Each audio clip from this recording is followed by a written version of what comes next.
విశాఖ ఏజెన్సీలోని డుమ్రిగూడ, అరకులోయ మండలాల్లో 2 రోజుల పాటు పర్యటించనున్నారు. సోమవారం ఉదయం 11 గంటలకు విశాఖ నుంచి పెందుర్తి, అనంతగిరి, అరకులోయ మీదుగా రోడ్డు మార్గంలో డుమ్రిగూడ చేరుకుంటారు. చాపరాయి జలవిహార్లో మత్స్యాలమ్మను సందర్శిస్తారు.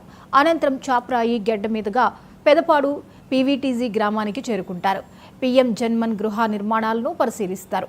గిరిజనులతో ముఖాముఖి కార్యక్రమం నిర్వహించి రోడ్డు నిర్మాణానికి శంకుస్థాపన చేస్తారు.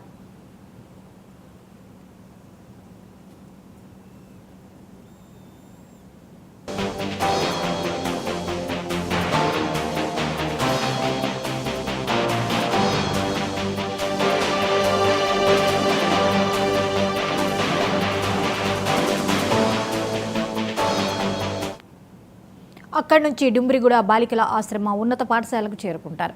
ఇక్కడ ఏర్పాటు చేసే బహిరంగ సభలో పాల్గొంటారు. కేంద్ర ప్రభుత్వం మంజూరు చేసిన దాదాపు 200 రోడ్ల నిర్మాణాలకు వర్చువల్గా శంకుస్థాపనలు చేస్తారు. రాత్రికి అరకులోయ చేరుకుని ఏపీటీడీసీ అతిథి గృహంలో బస చేస్తారు.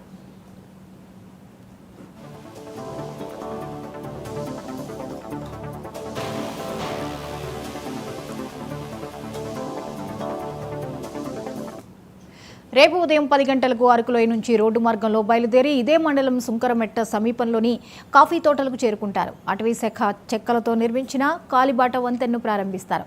అనంతరం విశాఖపట్నం పయనమవుతారు. డిప్యూటీ సీఎం పర్యటన ఏర్పాట్లను అల్లూరి సీతారామరాజు జిల్లా collector Dinesh Kumar, JC Abhishek Goud, sub collector Shauryaman Patel, SP Amit Bardar పర్యవేక్షిస్తున్నారు. ఇక ఈ అంశంపై మరిన్ని అప్డేట్స్ని రీజనల్ కోఆర్డినేటర్ కిరణ్ అందిస్తారు. కిరణ్, చెప్పండి, డిప్యూటీ సీఎం పవన్ కళ్యాణ్ ఈవేళ రేపు విశాఖ పరిసర ప్రాంతాల్లో ఉన్నటువంటి పర్యటనకు సంబంధించిన అప్డేట్స్ ఏంటి?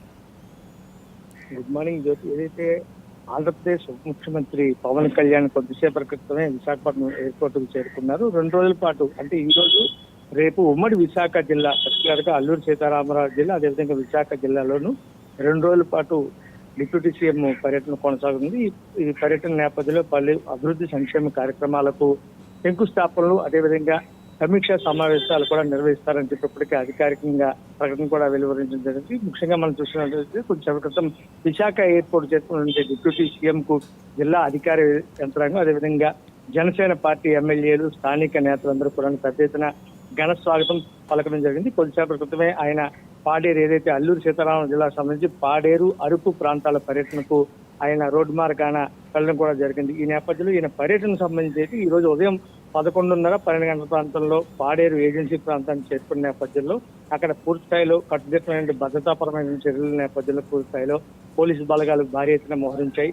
ఇంకా ముఖ్యంగా డిప్యూటీ సీఎం ప్రోగ్రాం సంబంధించి ముఖ్యంగా చాపరాయి వద్ద ముత్యాలమ్మను మొట్టమొదట జలవిహారీ ప్రాంతంలో ముత్యాలమ్మ దేవాలయాన్ని డిప్యూటీ సీఎం దర్శించుకొని ప్రత్యేక పూజలు నిర్వహిస్తారు. తర్వాత చాపరాయి దగ్గర నుంచి పెదపాడు పీవీటీజీ గ్రామానికి చేరుకొని అక్కడ ఏదైతే ప్రధానమంత్రి జన్మన్ గృహ నిర్మాణాలను పరిశీలించడం కూడా జరుగుతుంది. అదేవిధంగా ఏదైతే ప్రధానమంత్రి కేంద్ర ప్రభుత్వం ప్రవేశపెట్టినటువంటి పథకంలో భాగంగానే అక్కడ దాదాపు ఒక 200 రోడ్ల నిర్మాణాలకు కూడా వర్చువల్ గా డిప్యూటీ సీఎం శంకుస్థాపన కూడా చేస్తారు. అదేవిధంగా రేపు ఉదయం మనం చూసుకున్నట్టు అరకులోయ ప్రాంతంలో కూడా అక్కడ పర్యటన కొనసాగుతుంది. ప్రధానంగా మనం చూసుకున్నట్టయితే అక్కడ ఉన్నటువంటి పీవీజీటీ కళాశాలలో విద్యార్థులతో కొద్దిసేపు ముఖాముఖి కావడం, అదేవిధంగా వాళ్ళతో మమేకమై అక్కడ ఉన్నటువంటి స్థానిక సమస్యలు కావచ్చు, లేదంటే ఇతరత్ర కార్యక్రమాలకు సంబంధించి అక్కడ అధికారుల యంత్రాంగంతో సమావేశం, అదేవిధంగా విద్యార్థులతో కూడాను ఇష్టాగోష్ఠి కార్యక్రమాన్ని కూడా నిర్వహిస్తున్నారు. ఇంకో పక్క మనం చూసుకున్నట్లయితే శంకరమెట్ట సమీపంలోని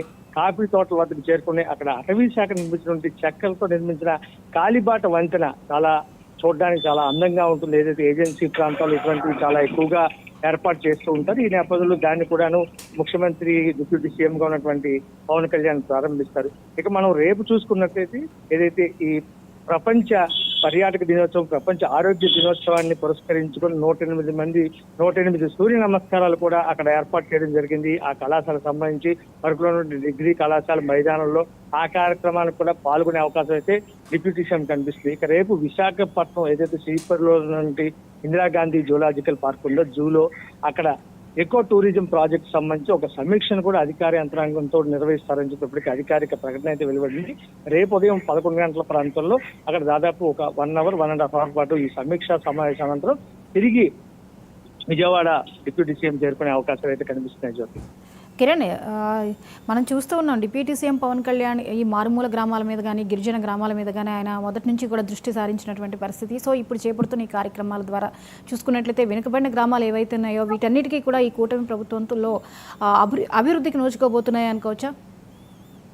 ఖచ్చితంగా. ఎందుకంటే గతంలోనే ఏదైతే కూటమి ప్రభుత్వం ఎన్నికల ముందు ఇచ్చినటువంటి హామీలు సుదూర ప్రాంతాలు, ఏజెన్సీ ప్రాంతాలు కావచ్చు, లేకపోతే రాష్ట్రం గత 5 ఏళ్ల పాలనలో అభివృద్ధి కురుస్తాయిలో కుంటుపడిన పరిస్థితుల్లో తాము అధికారులు వస్తే ఖచ్చితంగా రాష్ట్రాన్ని అభివృద్ధి పరుస్తాము. ఏదైతే గ్రామీణ ప్రాంతాల్లో రోడ్లు, కనీస మౌలిక సదుపాయాలు అభివృద్ధికి ఆమడ దూరంలో ఉన్నటువంటి ప్రాంతాలన్నింటి కూడా అభివృద్ధి చేస్తామని చెప్పి గత ఎన్నికల్లోనే మనం జనసేన అధినేత అయినటువంటి పవన్ కళ్యాణ్ కావచ్చు, లేదంటే చంద్రబాబు నాయుడు కావచ్చు, వీళ్ళు ఇచ్చిన హామీ మేరకు ఈ రోజు దశల వారీగా అభివృద్ధి బాటలో ముందుకు వెళ్తుందని చెప్పాలి. ఈ రోజు మనం చూసుకున్నట్టయితే గత 2 నెలల క్రితం అయితే డిప్యూటీ సీఎంగా ఉన్నటువంటి పవన్ కళ్యాణ్ ఏజెన్సీ ప్రాంతాల్లో పర్యటించడం, అక్కడ ఉన్నటువంటి గిరిజనుల సమస్యలను స్పష్టంగా తెలుసుకోవడం, ఇంకో పక్క రహదారి నిర్మాణాలు లేక రోజుల కొద్దీ, కిలోమీటర్ల కొద్దీ ఖాళీ నడకన రావడం, నీటి సమస్యతోటి, నీటి ఎద్దడితోటి చాలా ఇబ్బంది పడుతున్న గిరిజనులకు తాను ఒక స్పష్టమైన హామీని ఇవ్వడం, అదేవిధంగా అక్కడ కొన్ని రోడ్ల నిర్మాణాలకు శంకుస్థాపనలు కూడా చేయడం కూడా జరిగింది. అయితే ఈ నేపథ్యంలో ఇప్పుడు మళ్ళీ తాజాగా ఏజెన్సీలో తాను చేపట్టిన కార్యక్రమాలకు సంబంధించి ఏ మేరకు వచ్చాయి, ఏ మేరకు ఇంప్లిమెంటేషన్ అవుతుంది అనేటువంటి కోణంలో డిప్యూటీ సీఎం పవన్ కళ్యాణ్ ఈ రోజు ఆ ప్రాంతాల్లో పర్యటించిన ప్రాధాన్యం సంతరించుకుంది. ముఖ్యంగా ఏజెన్సీ గ్రామాలైనటువంటి పాడేరు కావచ్చు, పెద్దబయలు కావచ్చు, ముంచింపుట్టు కావచ్చు, ఇంకా కొన్ని ఇంటీరియర్ ప్లేసెస్ అయితే చాలా ఉన్నాయి ఏజెన్సీలో.